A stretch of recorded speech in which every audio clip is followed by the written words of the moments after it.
안녕하십니까. 내가 찾던 영어원의 제이크 부원장입니다. 네, 오늘은 학부모님들께서 가장 요즘에 고민하시고 또 학생들과 준비하기가 굉장히 어려운 지금 고교 학점제 영어에 대해서 말씀드리고자 합니다. 자, 지금 현재 고교 학점제 영어가 제대로 시작한 지 거의 1년이 넘고 이제 한 학기가 됐습니다.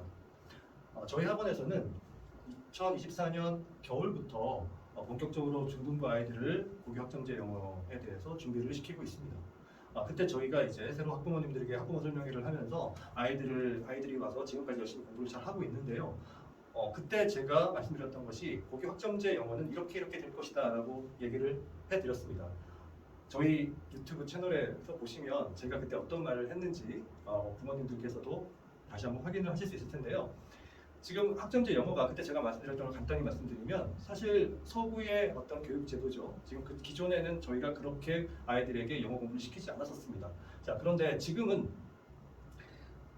여러 가지들, 즉 다시 말하면 기존의 문법이나 독해만을 공부하는 게 아닌 조금 더 내신 시험에서도 더 많은 어떤 주관식의 유형들을 요구를 하고 있고요. 그 다음에 또 수행평가가 정말로 중요해지면서 지금은 엄청나게 많은 부분을 차지하고 있으며 또 그리고 거기서 요구하는 것들이 정말 단순한 것들이 아니고요. 아이들이 글을 쓸 수 있어야 되고 그 다음에 그거를 가지고 또 발표를 할 수 있어야 되는 정말 어떻게 보면 영어의 다양한 면들을 평가를 하고 있다라고 말씀을 드릴 수가 있겠습니다. 자, 그래서 오늘 이 시간에는 굉장히 궁금해하시는 거죠. 분당 지역의 고등학교에서 어떤 시험 문제를 내고 있고 또 어떤 수행 평가를 하고 있으며 또 아이들은 지금 거기에 대해서 어떻게 준비를 하고 있는가. 근데 또 특히 저희 학원에서 아이들은 어떻게 준비를 시키고 있는가. 그리고 이 공부를 하기 위해서는 어떤 부분에 대해서 굉장히 중점적으로 공부를 시켜야 하는가에 대해서 간단히 말씀드리고자 합니다. 첫 번째로 말씀드릴 것은 지금 영어 논술형 시험에 3가지 정도의 굉장히 모든 학교에서 유사하게 내는 어떤 트렌드라는 게 있습니다. 자, 그래서 첫 번째로 보시면은 대부분의 학교에서 가장 많이 나오는 유형인데요. 보통 지문을 읽고 요약을 시키고 주제문을 작성하는 부분입니다. 가장 빈출이 많이 되는 유형이고요. 긴 지문을 읽은 다음에 거기에 대해서 어떠한 그 단어들을 주고요. 거기에 대해서 요약을 시키는 겁니다. 자, 이 사실은 생각해보면 굉장히 단순한 문제입니다. 사실 주제를 찾는 것이고요. 그렇죠? 네, 근데 거기서 여러 가지 단어들을 막 주고요. 그 다음에 한글을 주지 않는 경우가 많죠. 네, 그래서 거기서 요약을 시키는 건데요. 동사 변화를 시키거나 어떤 자기들의 문법적인 실력이나 그 다음에 글을 어떻게 효과적으로 쓸 수 있는가를 체크하는 거죠. 자, 두 번째는요. 패러프레이징입니다. 자, 지금 모든 그 요양문도 마찬가지고요. 지문들이 변형시켜서 나오는 것들이 굉장히 많습니다. 그래서 그대로 나오는 것들이 아니라 어떤 지문을 주더라도 그 지문을 변형을 시킨다거나 요즘에가 지금 AI 시대잖아요. 선생님들도 문제들을 좀 다양하게 변화시켜서 내는 경향이 지금 중학교도 그렇고요. 고등학교도 마찬가지죠. 그래서 거의 그렇게 유사하게 똑같이 내는 게 아니라 바꿔서 내는 경우가 많습니다. 그래서 우리가 이 패러프레이징을 하려면은 우리가 다양한 어휘들이나 그 다음에 또 조금 더 수준이 높은 독해 능력을 갖고 있어야 되는 건 당연한 사실입니다. 자, 그 다음에는 어떤 자기 의견을 간단하게 쓰는 문제들도 나옵니다. 그래서 좀 긴 문장은 아니지만 그래도 거기에 대해서 자신의 의견을 간단하게 영어로 쓸 수 있는 능력. 네, 그래서 어떻게 보면 실시간으로 자기가 어떤 도움을 받지 않고 자기의 실력으로 쓸 수 있는 영어적인 어떠한 장문의 능력이 있어야 되는 것은 또 지금 현재 요구되고 있는 능력 중에 하나라고 생각하시면 됩니다. 자, 그 다음에는 굉장히 또 이것도 일반적인 문제이긴 한데요. 그래머의 확장입니다. 그래서 어떤 어법 문제를 활용해서 그 어법 문제를 실제적으로 고치는 거죠. 사실 어법 문제는 우리가 객관식으로 그런 문제를 많이 풀어보긴 했지만 그거를 조금 더 어렵게 찾아낼 수 있도록 만들어 놓은 문제들을 가지고 주관식으로 이제 저희가 학생들이 고쳐야 되는 부분이죠. 네.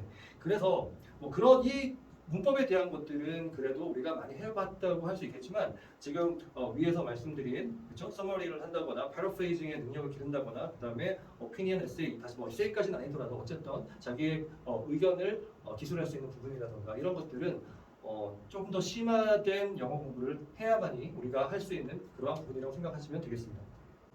그래서 지금 제가 말씀드린 부분에 대해서 지금 이 분당 지역에 있는 어떤 학교들의 실제적인 시험의 예시를 좀 보여드리고자 합니다.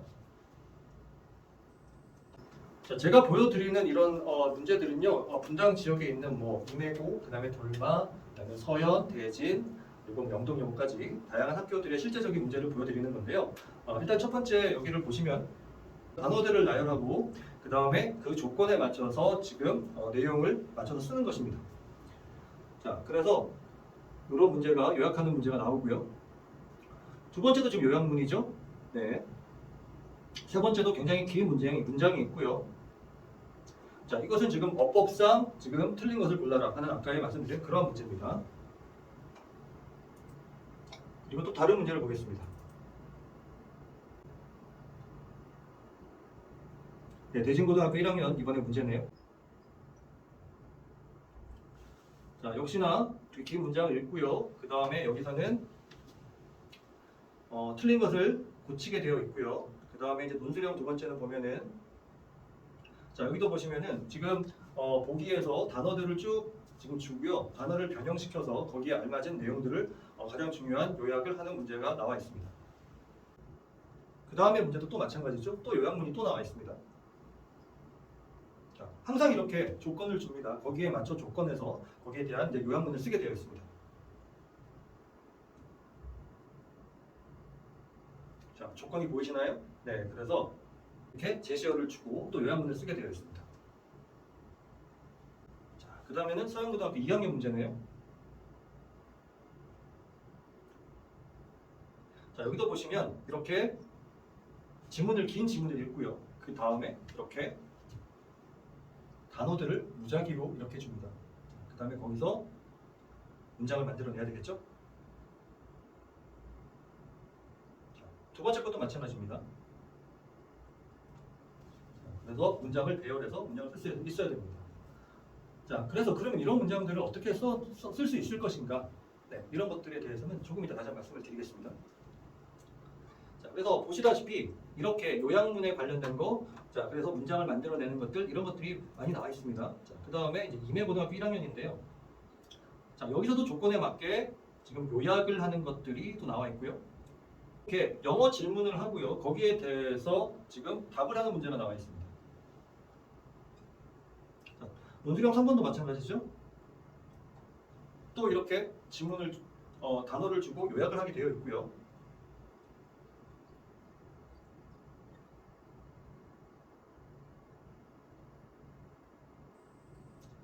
또 간단한 영작 문제가 나와 있고요. 그 다음에 또 이렇게 내용을 이해할 수 있는 그러니까 리딩 컴프리헨션에 대한 문제들을 이렇게 영어로 내고 답을 해야 되는 문제입니다. 자, 그래서 이런 것들을 하려면 조금 더 정확한 독해와 심화 독해 실력이 필요한 건 당연한 것입니다. 자, 하나만 더 보겠습니다. 이게 송림이로 저는 알고 있는데요. 송림 문제일 것 같습니다. 자, 한번 보시죠.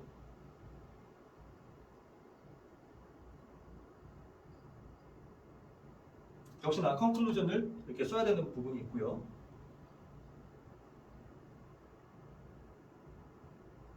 자, 여기도 보시면은 이렇게 서머리 리포트에 그죠? 내용의 컨클루전을 완성해야 되는데 이 컨클루전을 완성하는 것들에 대해서 지금 이렇게 단어들이 나와 있고요. 그다음에 그 단어를 조건에 맞게 쓰게 되어 있습니다. 말씀드렸다시피 가장 많이 나오는 게 요약문을 정리해서 쓰는 게 가장 빈출이 되는 문제 유형입니다. 상당히 길죠? 네, 문장에 또 보시면 또 이렇게 단어가 배열되어 있고 이걸 가지고 또 요약문을 쓰는 문제가 나와 있습니다. 자, 어떠신가요? 지금 보시다시피 정말 기존의 주관식 문제와 좀 다른 우리가 문법적인 내용도 알아야 되고 또 거기에 대해서 우리가 그걸 이용해서 문장을 쓸 수 있는 능력도 있어야 되고 그 다음에 그 내용을 이해할 수 있는 심화적인 독해 능력도 있어야 된다는 거 보시면은 잘 아실 수 있을 것 같습니다.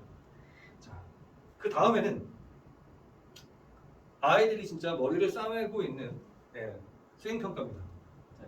자, 수행평가의 지금 요즘의 핵심은 수업 시간 내에 어떠한 AI나 다른 것에 도움을 받지 않고 자기가 뭔가 써낼 수 있는 그런 실제적인 인클래스의 그 시간에 그 안에서 할 수 있는 능력을 요구하는 것들이 있습니다. 그래서 우리가 즉석에서 문장을 구사하는 어떤 조건 반사적인 그러한 문장 만드는 능력이 좀 있어야 되고요. 자, 그 다음에 단순한 영작이 아니라 서론, 본론, 결론을 맞추어서 쓰는 어떤 에세이 형식의 문장을 만드는 것을 요구를 합니다. 그리고 또 뭐가 있을까요? 그리고 프레젠테이션과 또 그냥 간단한 컨버세이션을 평가해보는 그런 수행 평가를 하기도 합니다. 물론 이런 것들이 세특과의 연계가 되겠죠.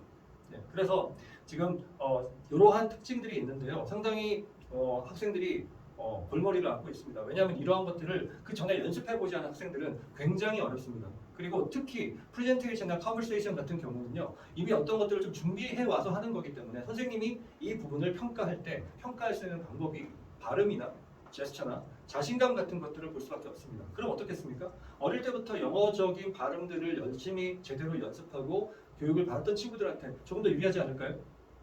네, 우리 아이는 이런 공부를 한 번도 해본 적이 없는데 라고 고민하시는 분들이 많을 텐데요. 어쩔 수 없습니다. 지금부터라도 계속 연습을 할 수밖에 없습니다. 저희 학원 같은 경우는 벌써 작년에 많은 횟수의 프레젠테이션과 라이팅을 시켜봤고 그 다음에 저희의 프레젠테이션 같은 경우는 조금 이따 다시 보여드리겠지만 실제 분당 지역에 있는 고등학교의 어떠한 수행평가 프레젠테이션의 주제를 가지고 학생들이 다시 한번 다 연습을 해보는 그런 것들을 저희는 진행을 하고 있습니다. 자, 그러면 궁금하실 텐데요. 실제적으로 학교들에서 어떻게 하고 있는지 한번 예시들을 보여드리겠습니다. 작년 대진고등학교 1학년에서 프레젠테이션을 한 겁니다. 네, 내용은 수술실에 CCTV를 놓는 게 옳냐 아니면 틀리냐라는 agree하냐 disagree하냐를 물어보는 어떠한 주제였고요. 그래서 지금 보시는 바와 같이 지금 이렇게 서론, 본론, 결론과 내용들을 써가지고 본인의 의견을 이렇게 발표를 하는 것입니다. 이것은 올해 실시한 건데요.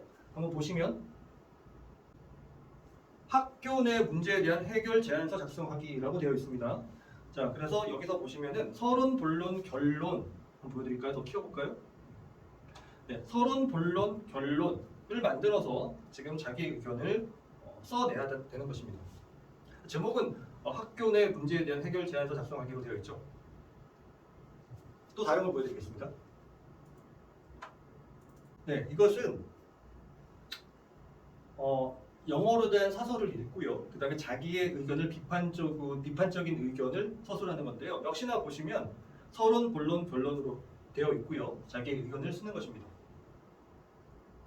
그래서 지금은 그냥 단순하게 문장을 그냥 쓰는 게 아니라 어떤 아카데믹한 형식에 맞춰서 글을 쓰는 것을 요구하고 있고요. 거기에 대한 발표까지도 요구를 하고 있는 것입니다.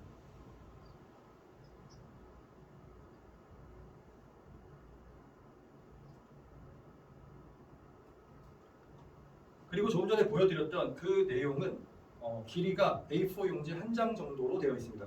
자, A4 용지 한 장 정도로 영어에 대한 에세이를 쓰려면 보통 150자에서 200자 가까이는 돼야 될 겁니다. 네, 보통 토플에서도 150자 이상 그리고 한 250자 정도의 글쓰기를 요구를 하는데요.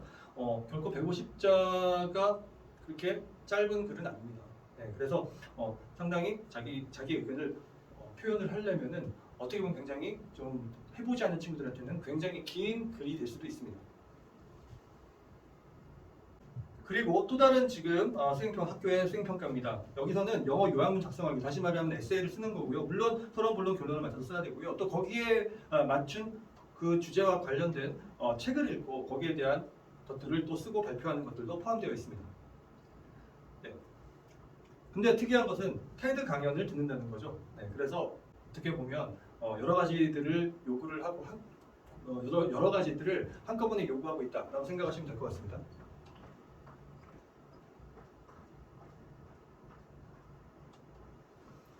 자, 그리고 여기 보시면은 검색한 강연 내용을 영어로 시청한 다음에 이해한 바를 자신의 언어로 재구성해야 된다. 그러니까 거기서도 어떤 내용들이 나올 텐데요. 거기 있는 내용들을 그대로 쓰는 게 아니라 뭔가 자기의 언어로 다시 재구성해라. 즉 아까 보셨다시피 패러프레이징 할 수 있는 능력이 필요하다라는 것을 알 수가 있습니다.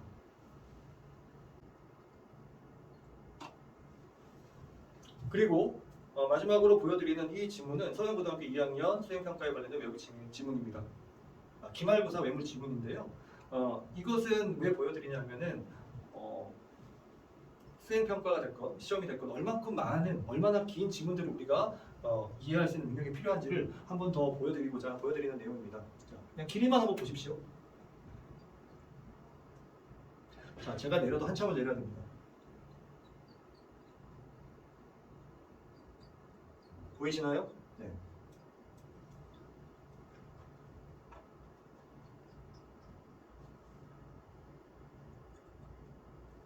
이렇게 긴 지문들을 우리가 읽을 수 있어야 된다는 겁니다. 굉장히 다양한 수행평가들을 시키고 있습니다. 사실 어떤 경우에는 이러한 지문을 이렇게 긴 지문을 읽고 그 다음에 거기를 분석해서 또 뭔가 발표를 시키는 경우도 있고요.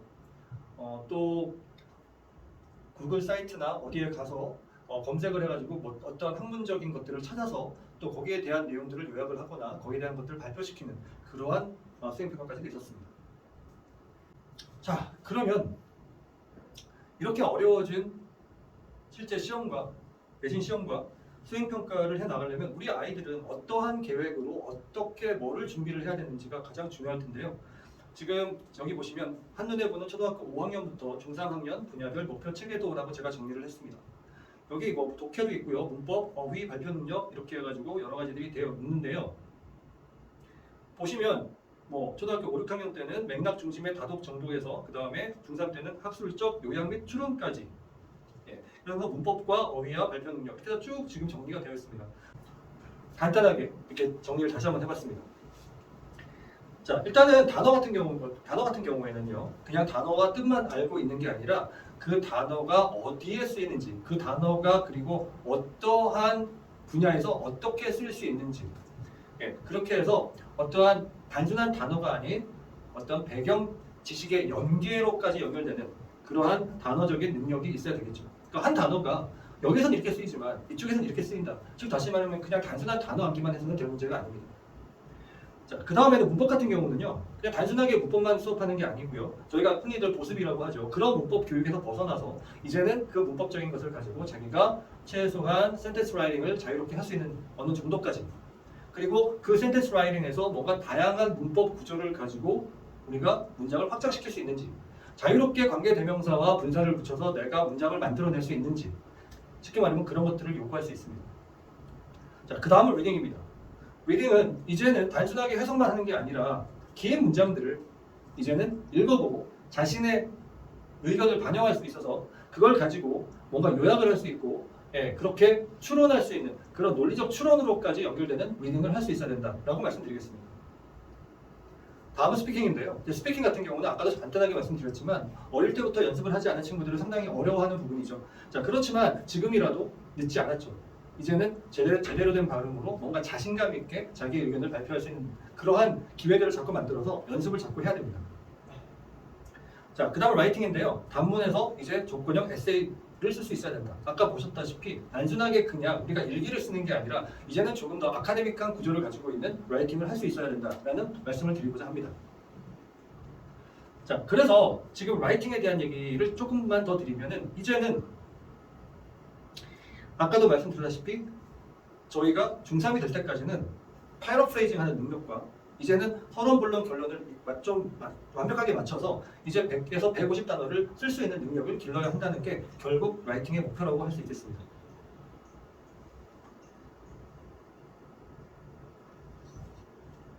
자, 그러면 이렇게 정말 다양한 능력을 요구하는데요. 그러면은 저희는 어떻게 준비를 해야 되고 저희 학원에서는 어떻게 공부를 시키고 있느냐는 걸 말씀을 드리고자 합니다. 일단 아까 말씀드렸다시피 모든 문장들이 길어지고요. 외부 지문도 굉장히 많습니다. 그리고 또 수행평가에서도 요구하는 지문들이 굉장히 깁니다. 자, 그러려면은 저희는 심화 독해를 할 수 있는 능력의 역량을 길러야 되겠죠. 그럼 첫 번째로 뭐가 필요할까요? 가장 기본적인 것들을 잘 해야 됩니다. 항상 끊어읽기를 우리가 습관화해야 되고요. 그 다음에 어떠한 덩어리로 되어 있는 부분들을 우리가 떼어낼 수 있는 그러한 능력들을 길러야 되겠죠. 그리고 문법에 대한 능력들을 활용해서 뭔가 독해에 활용하는 그런 응용 능력도 필요하다고 보고 있습니다. 자, 그 다음에는 수거와 관용 어구에 필요한 관용 어구를 우리가 암기한다라는 부분인데요. 이 부분은 저는 굉장히 중요하다고 생각을 합니다. 이 부분은 따로 뒤에서 한 번 더 말씀을 드리기로 하고요. 네. 그 다음에는 제가 정말 중요하게 독해 부분에서 생각하고 있는 부분인데 구조의 시각화라고 말씀을 드리고 싶습니다. 각 단락의 내용들을 우리가 읽어나감에 있어서 항상 키워드를 정리하고 거기에 대한 요약을 하고 하는 버릇을 들여야 된다는 것은 너무나 중요한 부분입니다. 특히 긴 지문을 저희가 읽어 나갈 때는 그냥 읽어서는 나중에 하나도 기억나는 게 없습니다. 각 단락의 내용들을 끝날 때마다 정리해 나가는 버릇이 가장 중요한 것이고요. 그래서 다 읽은 뒤에 세 번째 단락의 내용은 뭐지? 라고 얘기를 했을 때 본인이 읽어 나가서 키워드를 체크를 해놓고 가장 중요한 문장을 체크를 해놓는다면 거기서 바로 그 키워드만 보더라도 이 내용은 이런 내용입니다 라고 말할 수 있는 그러한 습관이 들여져 있어야 된다고 저는 생각하고 있습니다. 자, 그리고 이제 패러프레이징 연습인데요. 그래서 여러 가지 다이어들을 많이 표현을 연습해보고 암기를 해야 되겠죠. 그래서 핵심 단어를 이용해서 그 부분을 자꾸 동의어를 활용한 패러프레이징 하는 연습을 자꾸 해야 된다라고 말씀드릴 수가 있겠습니다. 자, 그래서 지금 저희 학원에서 제가 수업하는 내용을 잠깐 보여드릴 텐데요. 네, 한번 보시죠. 자, 지금 이게 저희가 토플 리딩을 하고 있습니다. 네, 토플 리딩을 왜 해야 되는지는 조금 이따 다시 더 자세히 말씀을 드리겠는데요. 지금 수업하고 있는 걸 보시면 지금 이 친구가 지금 가장 중요한 부분들을 다 체크를 했고요. 그리고 또 보시면은 그 중간중간에 단락마다 어떤 내용들이 되어 있는지를 다 정리를 해놨습니다. 자, 이 부분도 마찬가지죠. 여기서도 지금 다 모든 중요한 부분들이 다 체크가 되어 있고요. 네, 심지어 짧은 수능 관련된 지문들도 이렇게 가장 중요한 부분들을 항상 체크하는 연습을 하고 있습니다.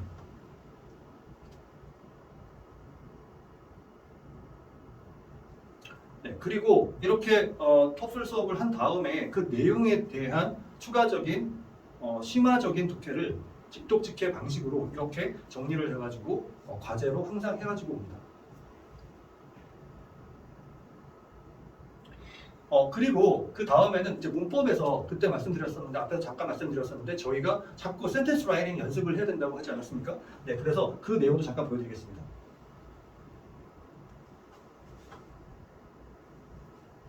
네, 여기 보시면 지금 일단 문법에 관련된 일반적인 설명을 하고요. 거기에 대한 문제를 푼 이후에 이렇게 매 챕터마다 저희는 이렇게 센텐스 라이팅을 하고 있습니다. 그래서 문법의 그 내용을 가지고 활용을 해가지고 자기가 바로 문장을 만들어낼 수 있는 능력을 계속 기를 수 있도록 연습을 하고 있는 거죠. 그래서 지금까지 저희가 이렇게 수업 시간에 어떻게 심화 독해를 우리가 풀어나갈 수 있는가, 어떻게 구조의 시각화를 만들어내고 있는가, 그리고 여러 가지 어떻게 문법에서 자기의 센텐스 라이팅의 실력을 늘릴 수 있는가라는 것을 보여드렸고요. 그 다음에 저희가 조금 전에 말씀드렸는데 토플 리딩을 한다고 말씀을 드렸습니다. 처음에는 저희가 토플 리딩을 한다고 했을 때 부모님들께서 굳이 저희 아이는 유학할 게 아닌데 왜 토플 리딩을 할까요? 라고 말씀을 했지만 지금은 어머님들께서 많은 분들께서 이제는 토플 리딩이 굉장히 지금의 고교 학점제 영어에서 도움이 된다는 걸 좀 인식을 많이 하시고 계시고 있는 것 같습니다. 감사하게도요. 자, 그래서 간단하게 왜 우리가 토플 리딩 공부를 해야 되는지 말씀을 드리면요. 일단 아까 말씀드렸다시피 모든 문장들이 굉장히 길어지고 있는 상황에서 어떠한 킬러 문항인 변형 지문에 대한 어떤 면역력을 확보할 수 있다라는 걸 말씀드릴 수가 있겠고요. 그 다음에 굉장히 학술적인 것들이나 여러 가지 다양한 지문들을 학생들에게 던져주고요. 거기서 시험 문제를 낸다거나 아니면 어떤 수행 평가를 하는데요. 그런 거에 대한 자기가 읽어나가는 능력을 또 기를 수가 있기 때문에 토플 리딩이 굉장히 많은 도움이 된다라고 보시면 되겠습니다. 토플에서는 굉장히 긴 지문을 어떤 하나의 제목을 가지고 계속 이렇게 굉장히 많은 단락에서 설명을 하고 있기 때문에요. 읽어나가면 독해 실력도 늘 뿐만 아니라 굉장히 많은 비문학적인 배경 지식까지도 얻을 수 있다는 굉장한 장점이 있습니다. 아이들이 어릴 때는 소설을 읽지만 이제는 학년이 올라가면 비문학이 굉장히 중요합니다. 그래서 비문학을 따로 읽을 시간이 없기 때문에 이럴 때 비문학적인 내용도 읽으면서 독해 실력도 한꺼번에 기르고 고교 학점제 영어에서의 어떠한 준비도 해나간다고 보시면 됩니다. 네, 그리고 아까 말씀드렸던 수거와 관형 어구가 굉장히 우리는 필요하다라고 말씀을 드렸는데 거기에 대한 얘기를 잠깐 드리고자 합니다. 일단 우리가 수거 같은 경우에 우리가 예전에는 막 정말 수거 같은 걸 한꺼번에 막 외우고 그랬습니다. 그런데 요즘 친구들은 그런 걸 좀 잘 안 하죠. 그런데 이 수거가 나올 때마다 우리가 항상 중요하게 그 유사적인 수거들과 그런 것들을 한꺼번에 막 정리해서 외워야 되는 이유가 있는데요. 일단 이것을 외워놓고 나면은요, 우리가 문장을 보는이 굉장히 좋아집니다. 어떤 단어가 나오고 어떤 뒤에 전치사가 나오는 경우에 우리가 그 부분을 미리 예측하면서 해석을 할 수가 있겠죠. 만약에 allow라는 단어가 나오면 뒤에 to가 나올 것이다.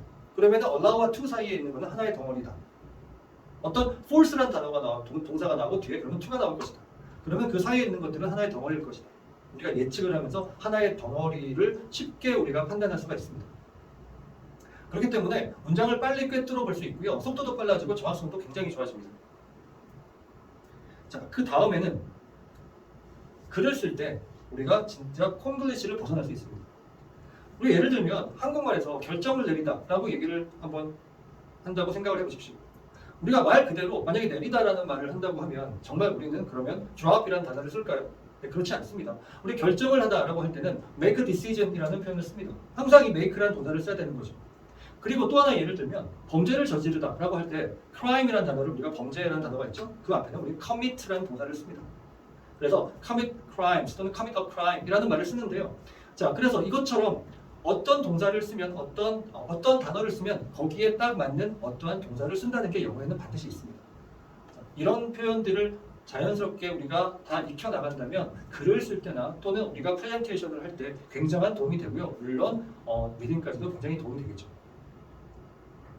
그래서 이런 것들을 다 한다면 당연히 내신이나 수행에서 우리는 어떤 패러프레이징 하는 능력이 굉장히 좋아질 것입니다. 그리고 아까 보셨다시피 이러한 여러 가지들의 표현들을 우리가 한꺼번에 익혀놓는다면 요약문을 만들 때도 굉장히 좋겠죠. 아까 단어들이 막 모여 있는데 우리가 이렇게 어떤 수거나 관용어구를 알고 있다면 어떠한 이것이 어떤 것과 연결이 된다는 것이 한 번에 눈에 보이기 때문에 그것을 뼈대로 세우고 나머지 것들을 정리를 한다면 답을 굉장히 쉽게 맞출 수가 있을 것입니다. 자, 그래서 제가 지금까지